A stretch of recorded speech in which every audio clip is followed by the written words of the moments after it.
Welcome to Friends and Fiction. 4 selling authors, endless stories.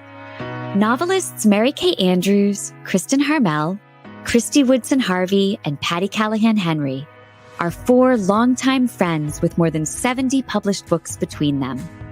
Together, they host Friends and Fiction, with author interviews and fascinating insider talk about publishing and writing to highlight and support independent bookstores. They discuss the books they've written, the books they're reading now, and the art of storytelling.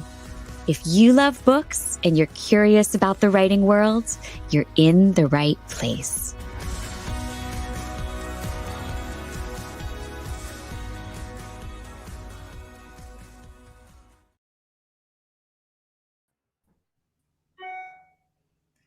Hi, everybody.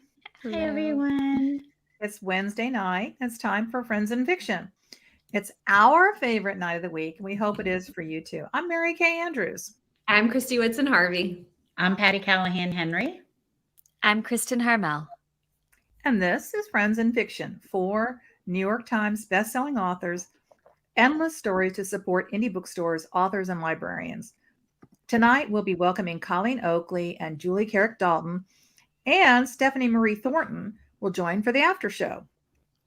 We are here to bring you incredible authors, hot reads, and fascinating interviews, all while celebrating independent booksellers. One way you can help us support indies is to buy from them when and where you can, or visit our own Friends and Fiction bookshop.org page, where you can find Colleen, Julie, and Stephanie's books and books by the 4 of us. And all of our past guests, too, at a discount. All of our past guests is a lot of guests. Basically, if you would like to buy a book, it's probably on our bookshop page. That's so true. Yep. Basically, if there's a book you want to buy, it's in there. It's probably there. Exactly. So you've heard us talk about our amazing Friends and Fiction official book club with Brenda and Lisa. We talk about it every week. Be sure to join their Facebook page so that you can be there next month on April 17th at 7 p.m. Eastern, when they will be joined by tonight's guest, Colleen Oakley, to discuss the mostly true story of Tanner and Louise. And there's always our Writer's Block podcast that drops every single Friday on your favorite podcast forum. On our Facebook page, we always post a link to the newest episode on the top. So I know sometimes y'all visit the page and just scroll for book recs, but on the top, we pin things that are about the shows, and we put what the next Wednesday show is. We have this week's show, rolling, and we put the Writer's Block podcast all on the Facebook page. Our most recent episode, which is out now, with Ron and Mary Kay Andrews talking to Jenny Jackson about her novel, the JMA Book Club pick for March, Pineapple Street. Coming this Friday, Ron and I will be talking to Elizabeth Berg about her newest, Earth's the Right Place for Love, and it just came out yesterday. So listen, review, subscribe, and share with a friend if you like what you hear. Okay, ladies, let's start tonight by introducing our first guest of the evening, our friend Colleen Oakley, although we have now decided we're going to call her Co-Oak, right? Co-Oak. Co-Oak. Okay, I think I missed the K. I like that, though. I like that. I thought it was just Co-O, but I like Co-Oak. Well, yeah, because Colleen Hoover, who is on every bestseller list everywhere, she's co-host. So we're going to make that a thing. Co-Oak. I like it.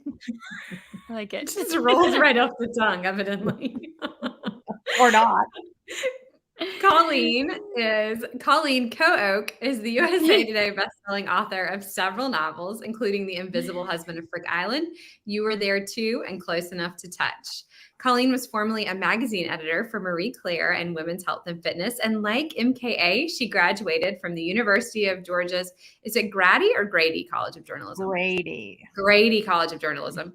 And she currently lives in Atlanta with her husband, 4 kids, and a terrier mutt named Baxter. So cute. Her new novel, The Mostly True Story of Tanner and Louise, is set to be released on March 28th. And we love her and we love her book and we're so excited. So, Sean, will you bring Colleen on? Could you bring on Co-Oak? Co-Oak. Hi, Co-Oak. Hello. I love that Stop nickname. trying Trying to make Co-Oak happen. It's going to be like our version of Fetch. We are not the mean girl. Okay, Colleen. So great to have you again on Friends in Fiction. Now, we know your new novel, The Mostly True Story of Tanner and Louise, is about a road trip with an unlikely pair, octogenarian jewel thief Louise and sullen 21-year-old college dropout Tanner, who gets pressured by her mom into becoming Louise's caretaker. Now, as far as I personally know, none of us is an actual jewel thief on the lam. But I would love to hear from you ladies if you've had a favorite road trip over the years. And if so, who were your accomplices? Kristin, you want to start? I know you've got a story for us. Yeah, so I've been on a lot of road trips, but nothing for me can beat the time I went cross country with Chubby Checker on his tour bus. So he picked me up in Orlando. His band was doing a tour like across the country and back. So they picked me up in Orlando. We stopped in Texas to visit a friend of his who was also a singer from the 60s. We went all the way to California, doubled back to Nevada. I played poker on the bus with the band. I spent hours riding shotgun as Chubby drove, and people did double takes because Chubby drives his own bus sometimes, like to relieve the driver. So imagine going down the road and looking over and seeing Chubby Checker driving the Chubby Checker tour bus. It's crazy. And we got trapped in a sandstorm in Winslow, Arizona, which was kind of cool. And we ended the trip with he dropped me off in Pittsburgh to see my best friend, Kristin, who you guys all know. She had just had her first baby. And I was like, I'll come on a road trip with you, but only if you drop me in Pittsburgh at the end. So that's how I met my little nephew, Eddie, for the first time at the end of that epic road trip. It was crazy. Yep. All right, Pete, we know you got something for us. Nothing as cool as a band bus, that's for sure. But spring break 1983, I was at Auburn, and at the time, my family lived in Fort Lauderdale, Pompano Beach, and I casually mentioned to a few people, like, if you want to come down, come down. If you want to come down, it'd be so much fun if you can. Just come. Here's my address. Everybody I casually mentioned it to showed up. And so we had one big van, and I had people on my parents' floor. We still talk about it. I had people on my parents' floor, sleeping on the deck, on the couches. Everybody showed up, and it was a spring break oh my God! It was a spring. Sean, you're in so much trouble. It is a spring break to remember. But it was such a fun road trip. And that's the thing about road trips, and we get to dive into Colleen's, but the thing there is fun, but the getting there, it's so much fun. All about the journey. It's so fun. It really is. And when you live in Florida, your friends, I grew up in St. Pete, and when I was in college, my parents had a house on the water, and that's how I got a ride home every year. I didn't have a car. Yeah. So I would just go, hey, y'all want to come home with me for spring break? You drive. I think we ditto, Kathy. And I think Mary Kay, I think we named the van. I think his name was I remember the van's name was Paul. We named the van. Good name for a van? We named a van Paul. That's pretty great. Now I'm thinking that I should have chosen a different, more fun story than the one I'm going to tell, because I've had a lot of fun road trips, but my mom's watching, so it's probably just as well as if I don't tell any road trips. But when my first book, Dear Carolina, came out, it was kind of like I got invited to the Nashville Book Festival. And why I didn't just say, hey, I'm going to fly to Nashville to the book festival, I don't know. But instead, we planned this whole tour around it. And it was Asheville and Atlanta and Memphis and Tupelo, Mississippi, and all these little cities. And so I flew to Atlanta, and my cousin Sydney, who, she's actually the one that I was putting the veil on her head. And that's how I got the idea for the book, The Wedding Veil. anyway, that's who she is. But we were just always really close, and we hadn't seen each other. And she had just graduated from her like PhD in pharmacy, and she had this like week off. And so she came with me, and we like just drove all around, and I would drive through the little towns, and then we would start to get to a big city. And, you know, she lived in Atlanta. So she would be like, get out of the car, pull over, get out. And she would go like 150 miles an hour and, you know, merge and do all the things. But we just had the best time. It was like just the two of us. And we saw the Peabody ducks, and it was just really fun. I don't know. We made all these like fun little memories, and it was just the two of us. And I think it was the only trip we've ever taken just the two of us, because normally it's like our whole families. And so we just had a ball, and it was a good bonding experience. Yeah. Nothing, you know, illicit happened. As far as we know, or as far as your mom knows. You know. Hi, Beth. Hi, Beth. We'll text you later. She'll say something else. She'll go, I just don't want to know. I just don't want to know. Just don't tell me. Yeah, I always used to tell my kids the statute of limitations, you know, had run, and I didn't need to know. Yeah. But you know, Meg and I have been going on book tour road trips for years now, and I'm sure she could tell you some hair-raising tales. But when we were 17, my best high school pals and I'm still friends with my junior high besties. So I guess it was our senior year. We went on a road trip in my friend Deborah's 1969 Ford Mustang named Nubbin.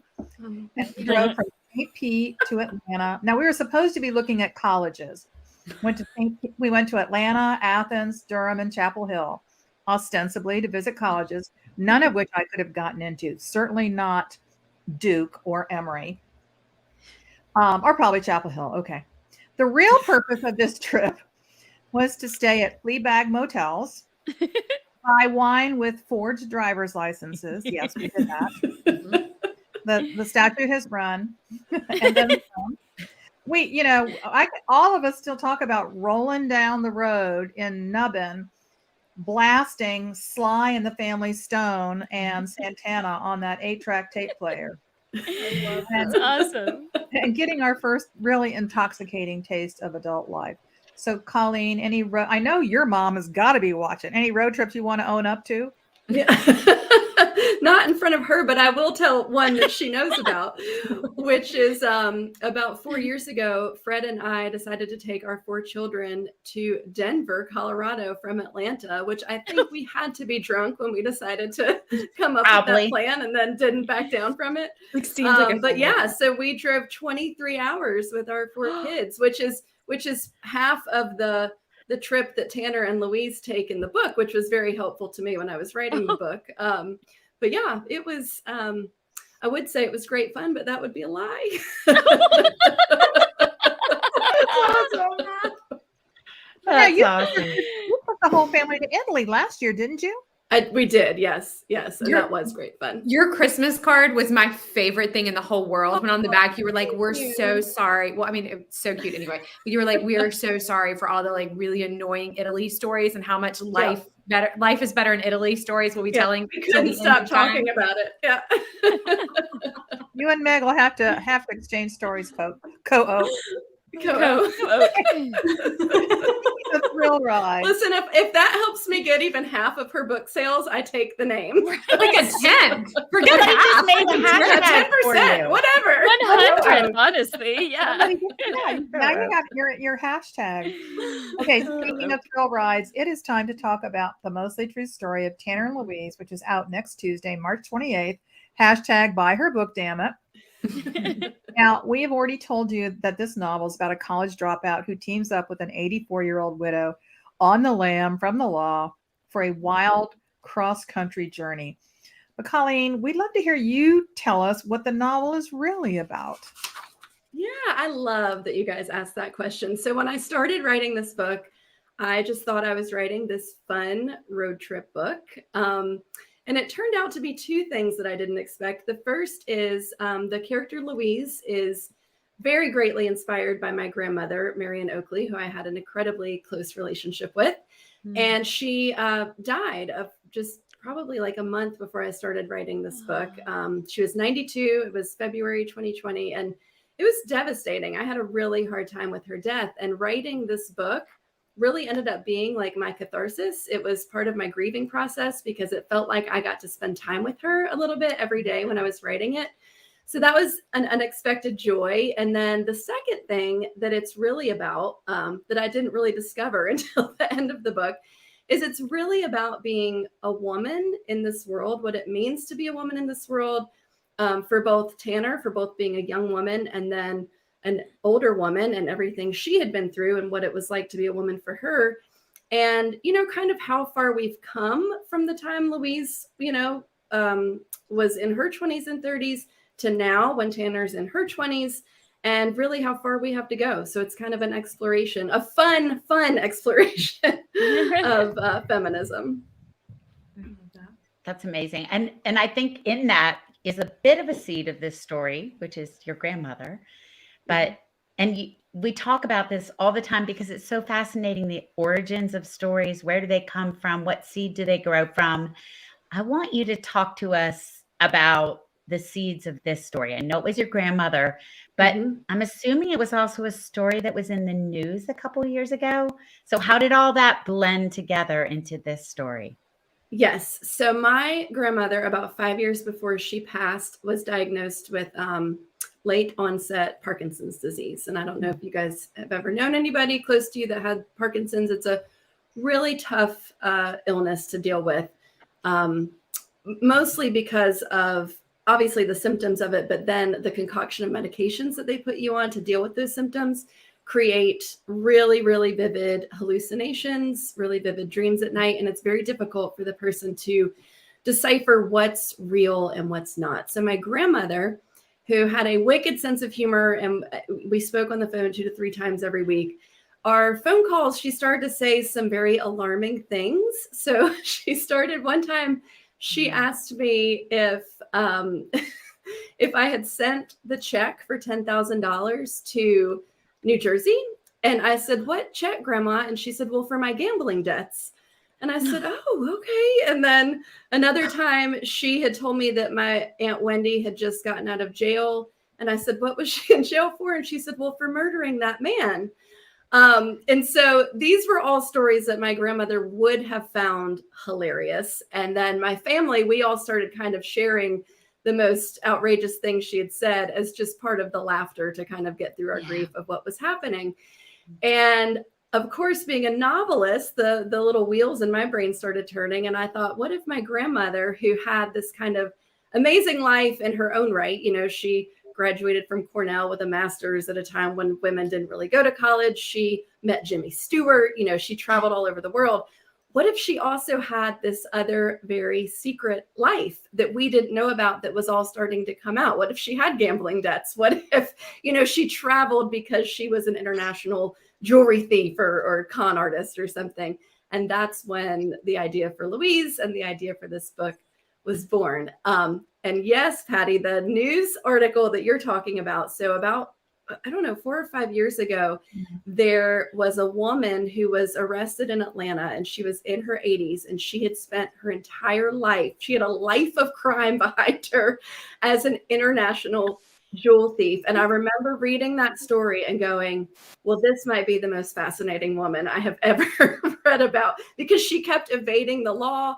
And she would get arrested, but then they couldn't hold her for certain things and certain reasons. I mean, she was fascinating. So, of course, that definitely played into this story as well.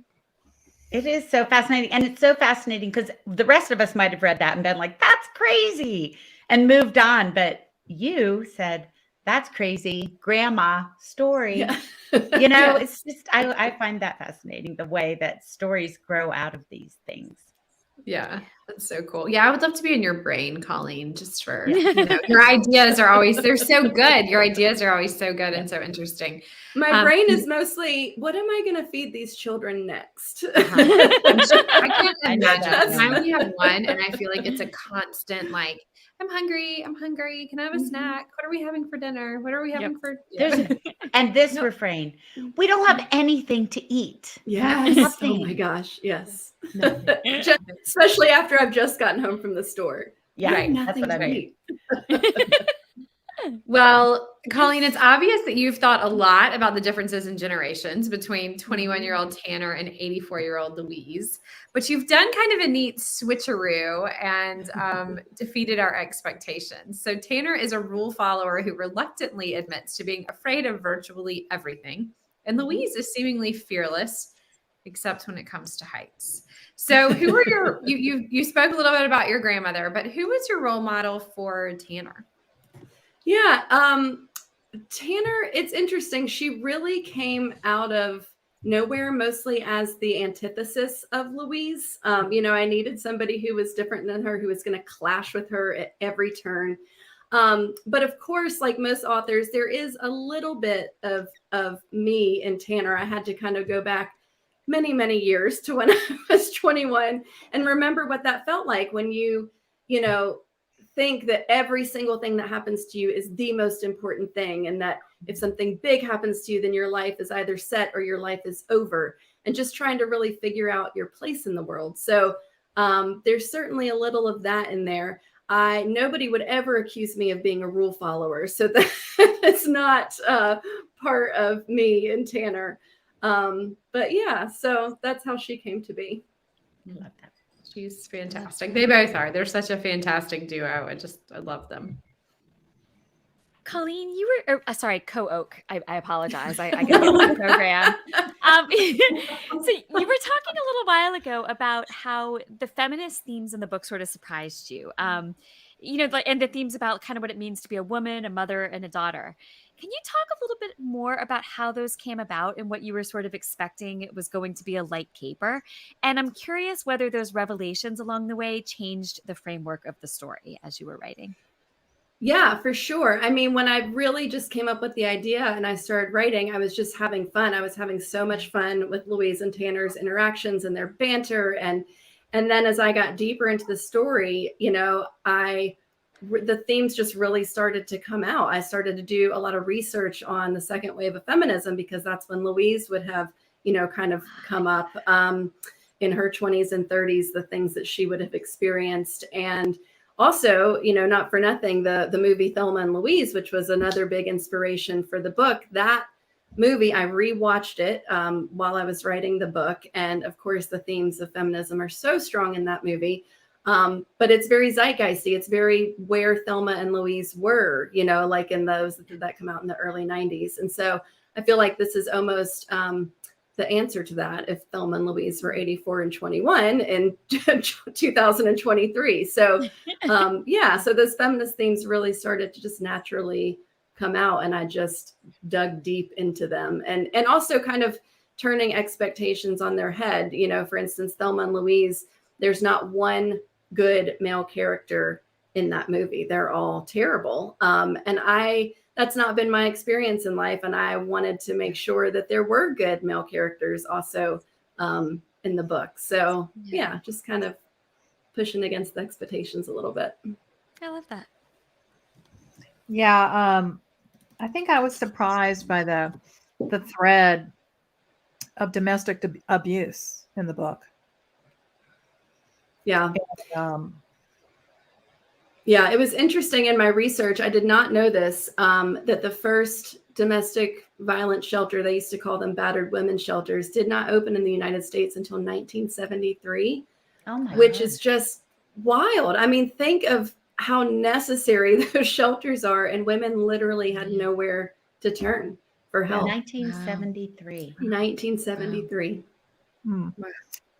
All right, let's talk about something cheerier. Yes. Now, before we let you go, we would love for you to tell folks where they can find you online, as well as meet up with you in person on your upcoming book tour, including our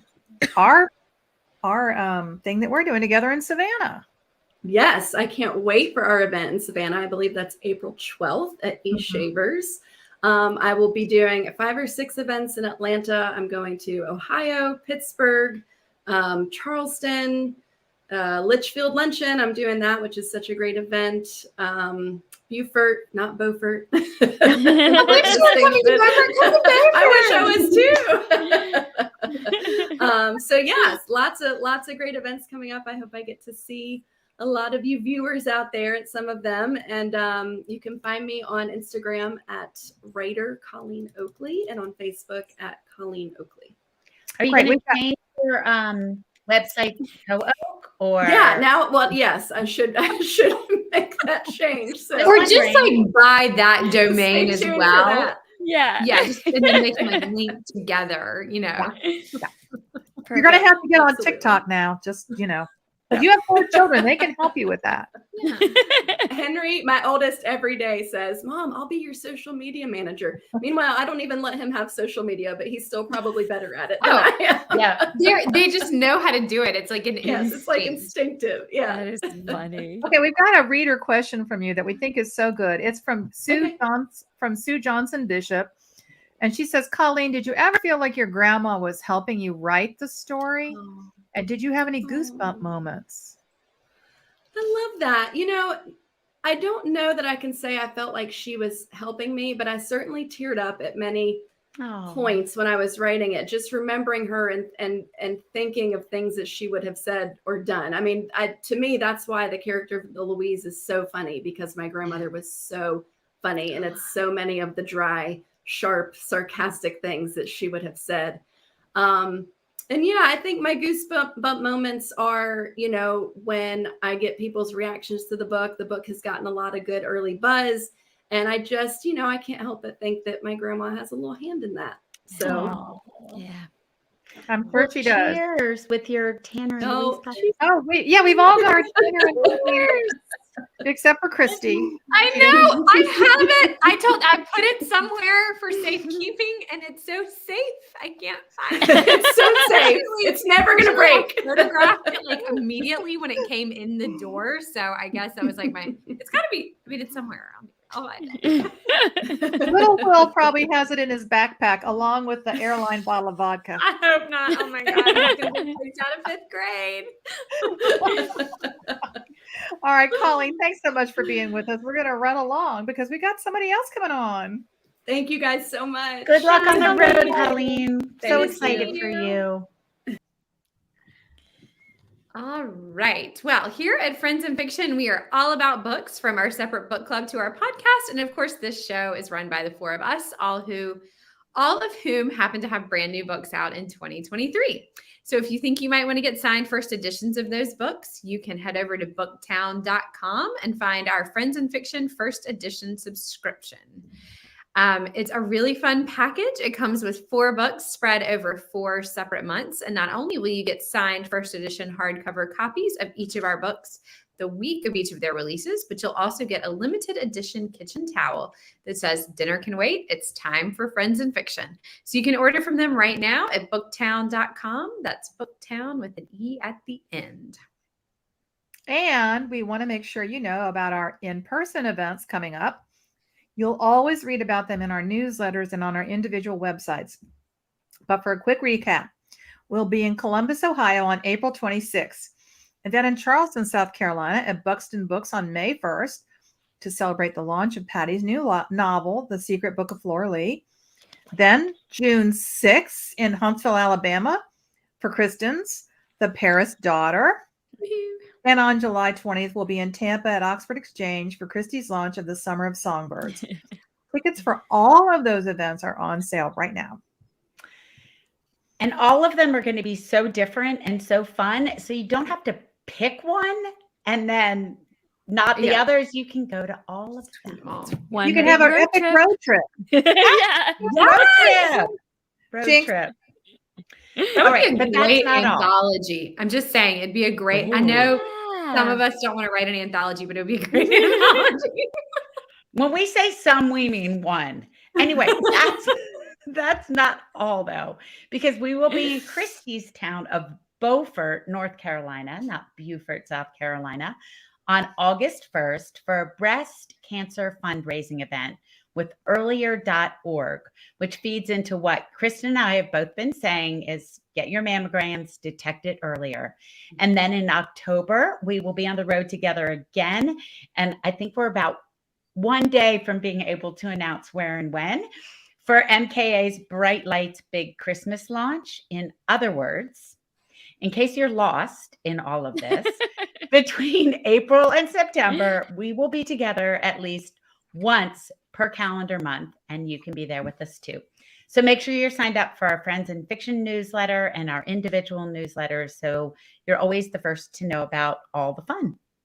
All right. So we have a great treat for you tonight because we get to do a deep dive with author Julie Dalton. So Julie is the Boston-based author of Waiting for the Night Song and The Last Beekeeper. Waiting for the Night Song was named a most anticipated 2021 novel by CNN, Newsweek, USA Today, Parade, and more. And Patti and I got to have dinner with her last week, which is so Yeah. exciting. It's a Breadloaf, Tin House, and Grub Street novel incubator alum. Julie is a frequent speaker on the topic of fiction in the age of climate crisis at universities, conferences, libraries, and museums. Her writing has appeared in Chicago Review of Books, the Boston Globe, and more. When she isn't writing, you can usually find Julie digging in her garden, skiing, kayaking, or walking her dogs. Her novel, The Last Beekeeper, was just released earlier this month. Sean, can you please bring Julie on? Hi, Julie. Hi, Julie. Hi, Julie. Hi. Welcome, everybody. Julie. It is so wonderful to have you with us. I know two of these ladies just got to spend time with you last week, but now we're going to get to spend time with you. So let's dive right in. Tell us what The Last Beekeeper is about. But then, of course, we want to know what it's really about. Thank you. Well, I'm so excited to be here. So The Last Beekeeper, it's my second novel, and it's about, it's a near future novel. It's set a little bit in the future. It's a very recognizable future. I kind of want it to feel like it could be next month, so I don't put a date on it. It's about a beekeeper and his daughter, Sasha, as the world's pollinator population collapses. So right now we talk about save the bees, and we're all worried about the bees, but I set it in motion so that they collapse at a faster rate than we're expecting. And it sets the world into a food security and agricultural crisis. And of course that, mushrooms into all sorts of other things. And the book is really about Sasha and her father and the family that Sasha creates after her father goes to prison. And it's told in two timelines, when Sasha's an 11-year-old girl and when she's a 22-year-old. And when she's 11, Sasha is living on a farm with her father and everything's great. It's a idyllic childhood. She's runs around the woods. They tend bees together, and she and her father adore each other.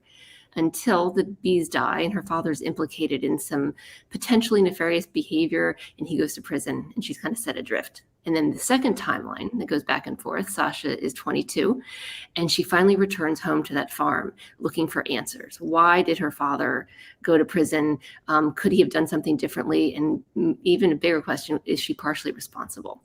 And when she goes home to this farm, she encounters some squatters she's not expecting, and she's afraid of them, but they end up becoming this found family that she's always wanted. So she's confronted with this crisis of, do I want to dig into my past and find the answers, or do I just want to look ahead at the future and imagine life with this family until she sees something that turns everything on its head? She sees, or at least thinks she sees, a honeybee. And they've been extinct for 10 years, but is it real? Is it a manifestation of her grief and her guilt and what she wants to see, or is it real? And if it's real, it has the potential to upend this whole family that she's built, or it could save all of them. So it's a story about secrets and redemption and my love of bees. Oh, love that. That's Julie, awesome. rarely does someone describe a book and I get a little chill bump. Yes. I That got was it too. awesome. When you said a little honeybee, it's like a little honeybee, because it means so much more than a little honeybee. It represents so much. Okay, when I was with you recently, you said that you love taking something scientific and pulling that string just a little bit into the future, not into the year 2525, but just enough that it feels real and we're in the world. And in the review from Publishers Weekly, they said you had superior world building that elevates this above similar books. So can you tell us about the near future world you describe and how you took something true and then pulled it through that way? And did it change when you were writing it, or did you know what that future world would look like? Yeah, thanks for that. I love talking about the world building in this book because it was really difficult for me. I went really far in the world building, and my editor had me dial it back because I had created a whole new currency system, a new class of workers in the United States, all these things. It was just a little bit too much. So I had to dial it back to what was important about this world. And what was important is I wanted it to feel, for my readers, familiar. I want it to be in the future, but I want you to be a little bit nervous that this might happen really quickly or really soon. But I also was getting as I was writing, I felt a lot like I was writing about the past, about like maybe the Dust Bowl, Great Depression era, because in this world that I've created is a little bit dystopian. There's a lot of anarchy, lawlessness. They don't have electricity and running water in the farmhouse anymore. So it's really a mashup of the future and our past, that we recognize both of those things. And I want my reader to feel very comfortable and at the same time on edge about it. And as for the science, so I have been a beekeeper myself. So the science about the bees is something that I felt really comfortable with. The smells and there's a humidity and a smell when you open a hive, and the vibrations when you are near a hive, and the sound. It's like this kind of like this big ohm, like an ohm kind of all around you, and you feel like you're in the middle of it. So all those things were really, I could write that really easily, but the deep science, I had to get some help. So I got a professor from Tufts University who's a beekeeping expert, and I ran all the story ideas by her. I'm like, how can I make this thing happen in a realistic way? It hasn't happened, but how can I make it so that it could? And she came up with this idea that I'm not going to talk about here because it's like that thing in the surprise. And it was actually, she helped me come up with this idea, and she was really excited about it. And I loved engaging a scientist in the story so that it felt real. It felt like it could happen. I mean, I hope it doesn't happen this way, but I feel like, we're dancing on that line, and it could. I love how you incorporate science. I just think that sometimes we tend to think, here's a science book and here's a fiction book. But to pull that thread all the way through is really fascinating. Well done, you. Thank you. Yeah. Julie, I've got to tell you, it's very strange. Our after show guest, Stephanie Marie Thornton, also is a beekeeper. I mean, like, what are the odds that we would have two people on the same show that are so interested in bees? But you talked a little bit about the feelings associated with beekeeping for you, and that was such a fascinating thing to hear, that the way you just described it. But I'm interested how you found your way into that. Was it a long time ago? Was it because of something you were writing? I'd love to hear about your sort of entry point into beekeeping. As well as, can you just tell us a little bit about the importance of bees in our ecosystem so that we sort of understand a little bit more about this world we're dealing with? Yeah, thanks for that. Yeah, so I got into beekeeping just because I was curious. I'd been keeping chickens in my yard. My neighbors all thought I was nuts. I had, this chicken coop in my little suburban neighborhood. And then I was like, well, if I have chickens, maybe, I'll give bees a try. Because I've been reading a lot about, why our pollinators are threatened. And they, are not just bees, but, the ones we don't like so much, the hornets and the yellow jackets and wasps and the mosquitoes even, that they're really important. And they pollinate a third of the food that we eat, that humans eat. And so if we lose them all, how do we fill that gap with the food? And so I was reading a lot about it. So I was like, I'm going to try to keep bees and see if I can, maybe be contributing to my little corner of the world. And I had a really a tough experience in the beginning. So I built my own hive at hammer, nails, and wood. And I was super proud of this little wooden hive. And the bees were doing great. They were filling out the honeycomb, and they were thriving, and everything was going great. And then one day in August, all 40,000 of them died. Yeah. And I was devastated because I had tried so hard to care for these bees. And so, I knew it wasn't colony collapse disorder, which is this kind of misunderstood syndrome. Well, we don't really know what causes it, where bees fly away and they never come back. Mine all came back, but they just died in a pile, literally a pile right outside the hive. It wasn't a bacteria or a fungus or a parasite, because it would have taken time. It would have slowly killed them. So I was like, okay, I did something wrong. I guess I'm going to try again. So I restocked my hive the next year. The same week in August, all of my bees died. Oh my gosh. And so what I figured out was they were poisoned inadvertently, I hope, by a neighbor's lawn chemical the same time of year. And it really devastated me, because it made me think, You know, if my bees that I'm caring for so tenderly are dying, what's happening to our wild pollinators? And what if they all died? And that's where the book came from. What if all the Wow. pollinators died? But I will say this is a lot of darkness in this book, but it's a really hopeful story because I really, really believe that there's always a place for hope, and that if we don't look for it, we're not going to have anything to fight for. And so, in the spirit of hope, I am getting new bees in April, and I'm really excited. Great. And I live in a different location. I don't live in the same neighborhood anymore. I actually live downtown Boston, and I'm going to have them on the roof of my apartment building. And I am really excited about it because I believe in hope. And I think that, we got to keep trying. Oh, Julie, that's Absolutely. amazing. What a great message. Yeah, we have a beekeeper in our neighborhood, and we've talked to him about putting one of his hives in our backyard because my husband's a big gardener. But I can't imagine how devastating it would be to come out and see all those bees that you've taken care of. Anyway, bees and then families. Talk to us about the found families that you explore so deeply within this book. Could you tell us about creating these characters and their importance in helping to tell Sasha's story? Yeah, so these characters, there's when Sasha returns home as an adult to her family's abandoned farm, there's a group of squatters living there. And at first she's terrified because this is kind of a world that's in chaos, and they could be scary. They could be armed and they might not want her there, but she wants to find her father's research. So she goes anyway. And at first they're wary of each other, but they find a family together, and she warms up to them and they warm up to her. And creating these characters they're my favorite characters I've ever written. The group of them together, I love them. They're all from different backgrounds. They have different histories and different wounds. They're all a little bit broken in this kind of broken world. And I loved setting them on this farm, isolated from anything else. It's just them and they're this baggage and the history they all bring. And some of them share their histories. Some of them hold it really tightly and don't want to talk about it. But together, they all, in different ways, they help heal each other. They help each other find a reason to keep going.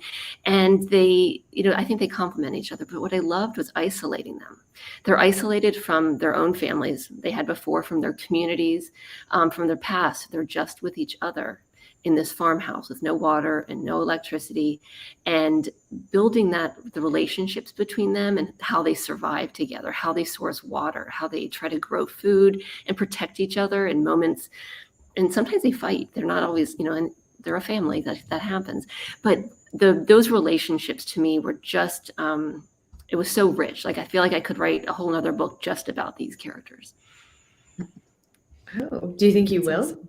I don't want to. And the reason is people ask me this, almost all the interviews I've done, somebody's asked me, is there going to be a sequel? Because it ends with there's an open ending. I think it's a very satisfying ending that fulfills my job as a writer, but there's questions.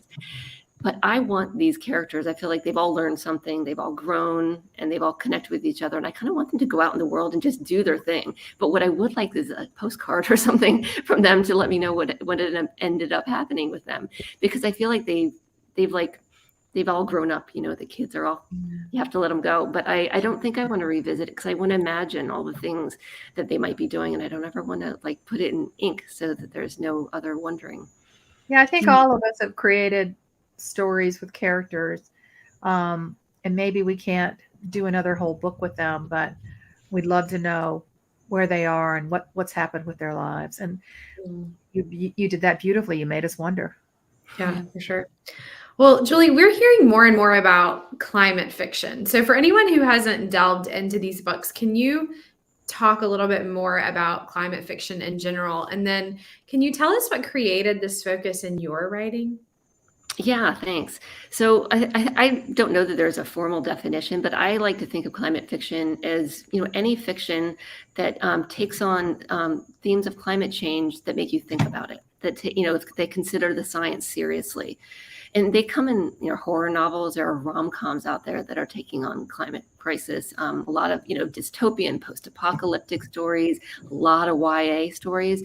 And what I also see, and I don't have any data on this, but just from what I'm observing, I think there's a lot more writers of color writing in this space than in publishing as a whole. I think there's a lot of Indigenous writers, Black writers, brown writers, writers in communities that are marginalized. And I think it's because those communities tend to be on the front line first. They're feeling climate change first and worst, and their stories are rising up.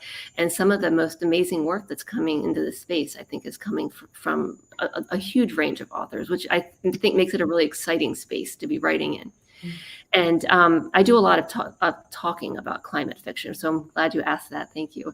I speak at universities and museums and conferences a lot about this intersection of art and climate science. And I'm going to be doing an art gallery opening in the Boston area soon. That's a visual artist. And I'll also be talking about fiction and art, how they all intersect, because I think that the idea of telling narratives that engage climate science brings in new people who might not watch a documentary about climate science, or they don't want, maybe not read the newspaper because it's scary, but they might care about people. They might care about my characters living on a farm just trying to get by. And that is kind of an entry point to a conversation. But that's not why I write it. The reality is I just wanted to tell some stories about characters. And I think about this stuff a lot. I think, it all bubbles up. And so that's where my stories go. I come up with characters and maybe an idea, but it always comes back to environmental themes or climate because I think about it. So I have finally figured out, I'm working on my third book now. I just signed a contract for 2 new books with my same publisher. That's awesome. And they're both also climate related novels. And so what I've come to understand is all of my books are my own way of performing therapy on myself to work out my climate anxiety. So I think that, it's just what I want to write about because I'm thinking about it. And my characters I create, they're thinking about it because I guess all of our characters have a little bit of us in it. So I think I can't imagine writing anything else because those are the ideas that come to me. Wow. I think sometimes we use our writing as therapy almost, right? Like the things that we're trying to work out, we work out in story. So for sure. Absolutely. Well, Julie, we were all big fans of your amazing debut, Waiting for the Night Song.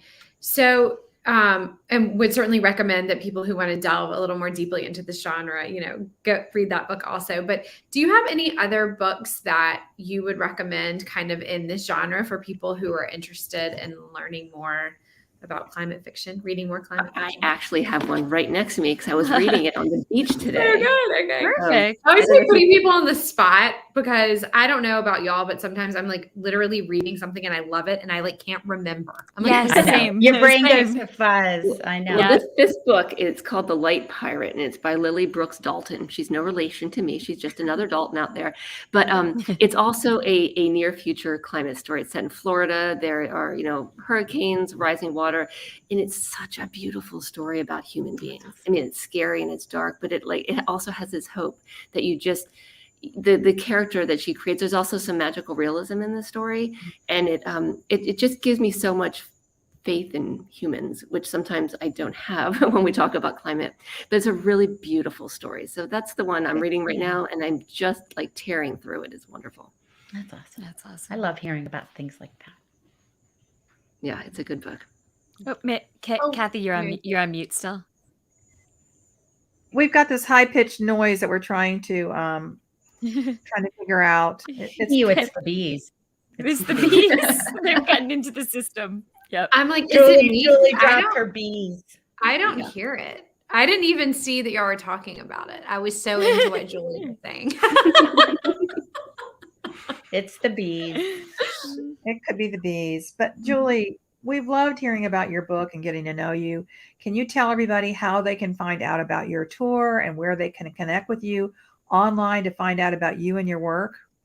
Absolutely. So I am still on Twitter.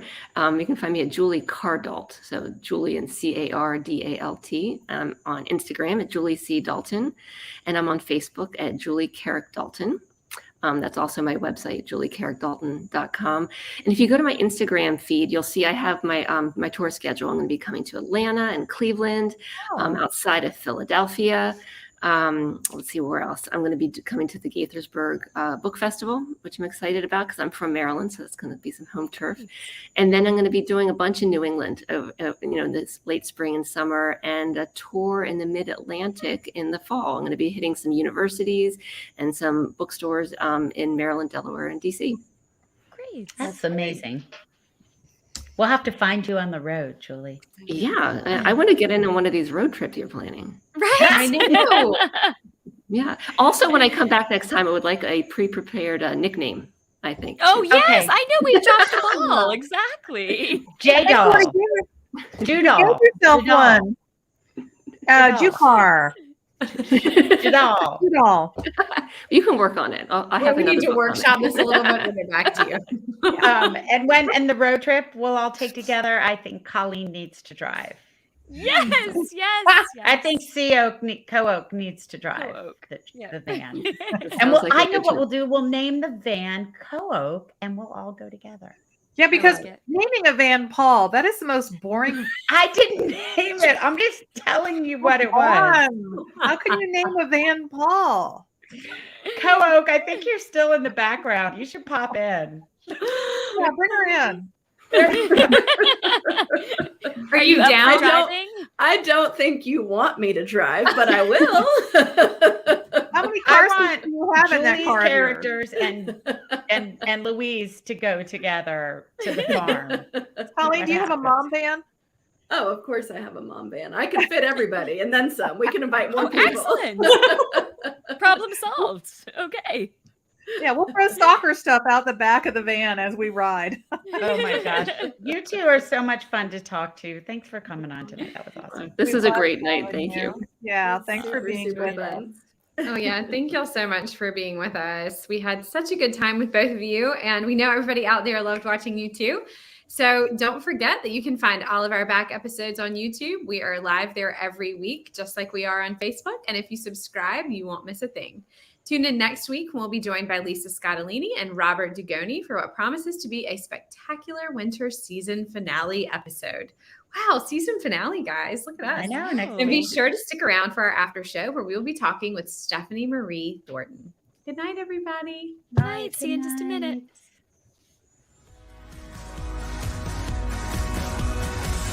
Thank you for tuning in.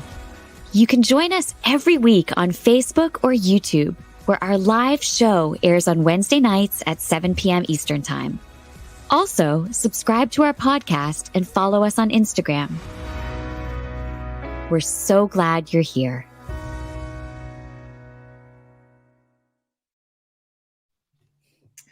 Hello, everybody. And we're back. Okay, now I think with our Friends in Fiction spring break coming up, we're all going to have to post hashtag spring break photos. Oh, that's a good Ooh, idea. I like it. Yeah. I'm going to be on spring Yeah. break. I'm super excited. Just a quick flash of the 1983 spring break, and then we'll go from there. Yeah, I'll have That's to see funny. if my girlfriends can find any. One of my friends, Sue, is very good at chronicling and keeping track of stuff. And as you might guess, I am not so good at that.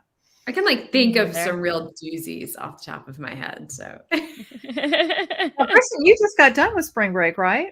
Yeah, Noah's spring break. Yeah, but we just did some local stuff, so Right. yeah. It was we actually did run into the San Diego State basketball team at dinner one night though. They were here to play in the NCAA tournament.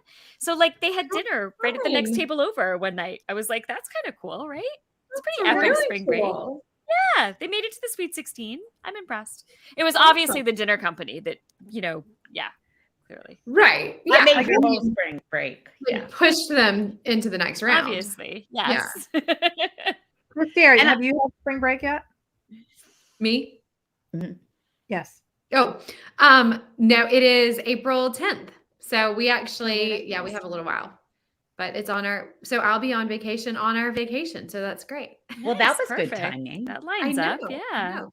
I actually I went the other day and I was like, oh my gosh, I have to tell them, I'm not going to be here. We've got to figure it out. And then I was like, oh, we're on break. I'm good. I'm They're not free. there I'm on spring Yeah. break. Well, I mean, and don't panic, y'all. Next week's our season finale, but we're about to announce the most incredible Yeah. spring summer season. It's So, insane. We're so excited.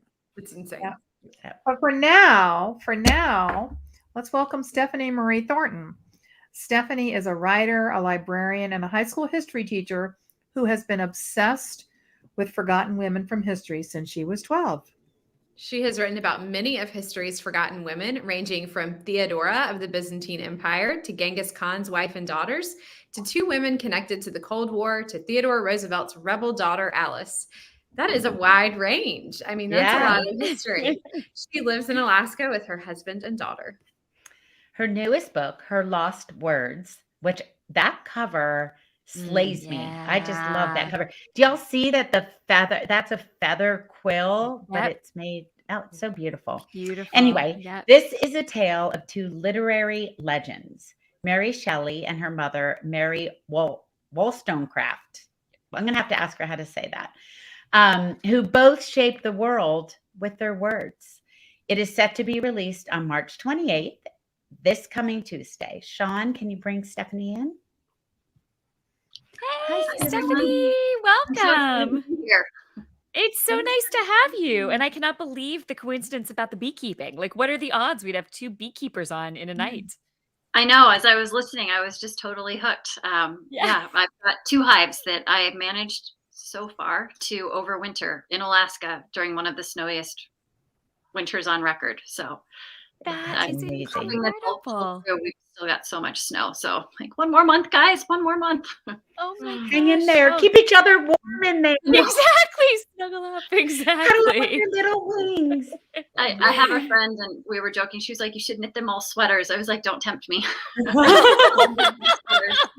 Oh my God, I want to see that. That's hilarious. All right. Stephanie, we are so thrilled you're here tonight. Can you give us the quick elevator pitch for Her Lost Words? And then the question we love asking our guests, what is the book really about? Okay, so Her Lost Words is the story of Mary Wollstonecraft, who is considered the world's first modern feminist, and her daughter, Mary Shelley, who of course is considered the mother of modern science fiction with Frankenstein.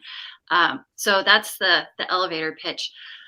The story is really, it's a mother-daughter story because this is not a spoiler. Mary Shelley was born and her mom passed away of childbed fever just a few days after the fact. So she spent her entire life really kind of searching for her mom. So this is the story. It's 2 amazing literary legends, both finding their own way in a world that didn't recognize women and certainly didn't think that women could write anything that was worth reading, and also trying to find each other. So the mother-daughter angle is near and dear to my heart. Absolutely. The approach you took to this novel is so interesting to me. You know, rather than writing biographical fiction about one of the women, you braided the stories of a mother and a daughter who changed the world and have been largely forgotten. Why did you decide to tell their stories together rather than just focusing on one of the women? So that's a really great question. My in on this story was actually Mary Wollstonecraft because I love stories of women that they're not household names. I think most people, especially book lovers, know who Mary Shelley is. But Mary Wollstonecraft, like, how do you pronounce her name? Like, who is this person, right? And I'm a high school history teacher. I taught AP World History for years. I just this year transitioned to being a librarian and teacher, so I no longer teach it. But while teaching the Enlightenment, I fell in love with Mary Wollstonecraft because amongst all of these big male names like John Locke and Voltaire and Rousseau and so on, she's the lone woman who was like, wait, I'm talking about enlightenment and reason and education, and you're leaving out literally half of the population, guys. And some of those gentlemen got on board with that argument, and some of them did not. So I love stories of like the suffragettes from the 20th century and so on, but I thought someone has got to tell this woman's story. So as I started reading more and more about her, I of course knew that she was Mary Shelley's mom, but Mary Shelley just gets woven in a lot because she is the bigger household name. And then it occurred to me that Mary Shelley, a lot of what she wrote, and we all know Frankenstein, but she wrote quite a few other novels and travel logs and short stories and things. A lot of it is really a mirror trying to find out more about her mom. And I thought, you know what, that's a story that anyone can relate to. We all have moms. So many of us have daughters, and it gets intergenerational. So I just couldn't tell one story without the other story, if that makes sense. Yeah, absolutely. Yeah, for sure. Well, and many of us know Mary Shelley in association with Frankenstein, of course, as we've mentioned. But one of the things that I learned from this book is how much of a trailblazer she was for every single woman who has gone into writing since then. So can you talk a little bit about her journey as a trailblazer for all of us? Yes. I cringe and then I cheer because as I was reading about Mary Shelley, there was a passage that a number of historians and scholars had said, well, Mary Shelley didn't write that much of it. It was really Percy Shelley who wrote it. So for a long time, she was actually discounted that, well, I mean, she wrote some of it, but if she hadn't had her husband there, then it wouldn't have ever gotten published. And that now has been set aside. And the comment from a number of different writers and historians and so on is that Percy did have a hand because he was already a published writer, and they were friends with Lord Byron, who I could talk a lot about Lord Byron, but we'll just set him now. So Percy did say, like, Mary, like, I think we could do something with this. And he did have an editorial. He did do some editing, but the commentary today is that he did less than most modern day editors did. And Mary Shelley was a teenager when she wrote this book. Like, it just blows my mind that, you know, someone today would be like fresh out of high school wrote this book that is now an enduring classic. So she writes it. I'm sure a lot of people know the background, but it was a rainy day. They were all stuck in this villa in Switzerland and stuck with Lord Byron. I mean, I would do anything to escape Lord Byron. So you're right. So they're all writing, and she's the only one who ends up finishing her story. And then it gets published by this hack press. Like, this woman just persevered, and she kept writing. Even though Frankenstein had to be published anonymously, people didn't think that a woman could write or should write things like Frankenstein's kind of dark, right? If you're going to write, you should write some fluffy novel that, I don't know, is filled with flowers and unicorns. Not unicorns, but love, lots of love. It should have lots of love. So much love. Maybe with bunnies. Yes, there we go. Bunnies would be perfect. And then she also writes nonfiction. So she writes some travel logs, which again is following in her mother's footsteps. And then after a series of tragedies, she comes back to Frankenstein and ends up rewriting it. It had gotten popular on the stage. And she, as you know, with more of an editorial eye, says, you know, I can make this even better. And so it gets re-released, and it just gains popularity from there on out. She's also the one who really preserved Percy Shelley's legacy, because he was reviled, not as much as Byron, but during his lifetime for being an atheist and all sorts of other things. And she compiled all of his final papers and poems and published those. Again, didn't get credit for it. And like, you name it, the woman wrote it. She was just a constant wordsmith and a powerhouse when it came to writing. Wow. Yeah. And it's so nice to see them in that setting instead of the mythological setting that, you know, we hear the story about the contest and them being stuck in the villa and everybody write a story and, oh, it's so sweet and fun. And when you look at what she had to do after that to even have a career in this, but I'm sorry, you're not going to get me out of talking about Percy Shelley and Lord Byron. So you bring these groundbreaking poets, Percy Shelley, her husband, and Lord Byron, vibrantly to life on the page. I want you to talk about writing about these two larger than life men in the early 19th century. And was there anything that surprised you in your research about them, or kind of what you see is what you get? Yes, I will make fun of Lord Byron until the cows come home. I feel like he put himself out there and he deserved it. And if he were alive today, would be like, bring it. Also, the more variety for Lord Byron, the better, right? I loved writing him. If I had to be in the same room with him, I think there would be bloodshed. There's a little twinge of sympathy for Lord Byron because he was someone that I think today you wouldn't really even bat an eye.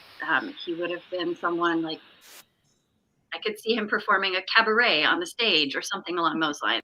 And great entertainer. For his time period, he was so wildly flamboyant and just operated outside the norms of society with his many mistresses. There were rumors that he was homosexual, which of course at the time was not accepted.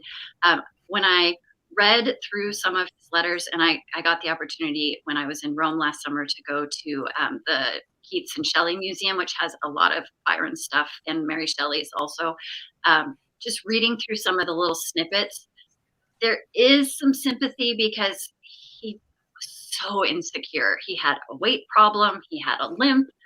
So I think some of it was overcompensating. So I can give him that. But then also like the way that he treated Mary Shelley's half-sister, who was one of his nieces, and their daughter, like that's unforgivable. I'm not going to give any spoilers. Anyone who knows Lord Byron knows that he was not kind to the women in his life. So that's where he deserves all the ridicule that we could ever heap upon him.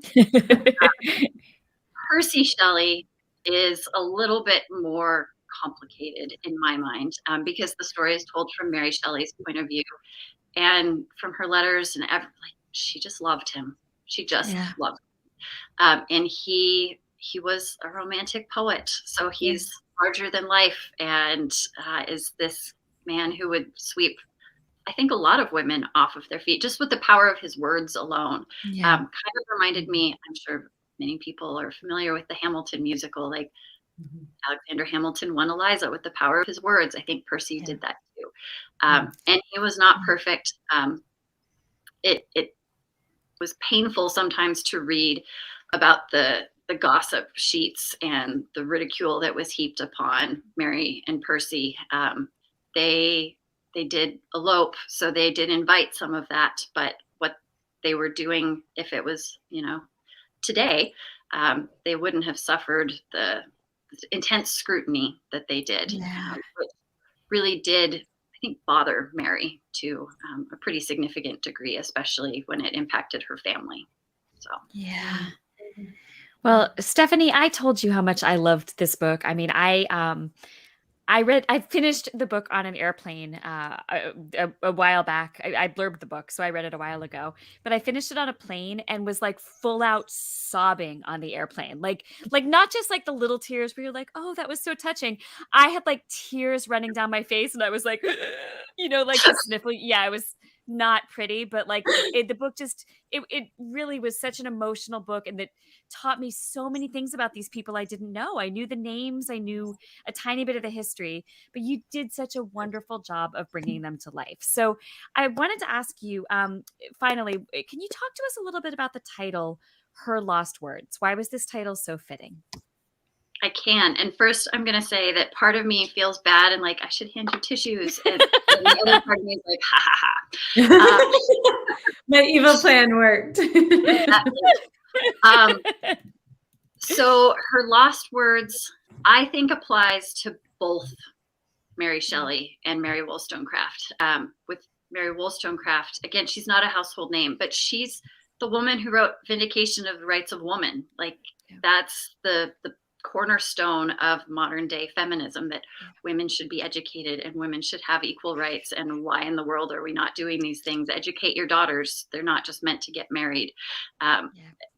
She also wrote so many other things. We have her letters, so we get a ton of insight. So that is like another facet of the title, Her Lost Words. Oftentimes we don't have people's personal letters, their diaries, etc. So that was able to inform a lot of her inner thoughts, feelings, turmoil, etc. And then with Mary Shelley, we know she wrote Frankenstein, but what else do we know? And then there's also the added connection that Mary Shelley is looking for her mom, but she never knew her mom. They had just a few days together and she didn't remember any of that, of course. So trying to recapture, well, who was my mother? As she gets older, I think anybody who has lost their mother, I did when I was 12, like as you get older, well, what did my mom experience at this time? So trying to piece that together in a time frame when there's not video recordings, there's not, messages, there's not a lot of things. The words were what she was able to connect back to her mom with. So I felt that was an apropos title. Well, your words connected with us, or at least with me, very deeply. So I'm so happy we had a chance to dig in and talk a little bit about your book tonight. Stephanie, thank you so much for being with us. It was great to see you. Thank you so much for having me. This was so much fun. Thank you. Oh, I'm so glad we had fun too. Okay, all right, everybody out there. That is it for us tonight. Make sure to join us next week for our season finale as we welcome Lisa Scottolini and Robert Dugoni. See you then. Good night, everyone. Good night, y'all. Right.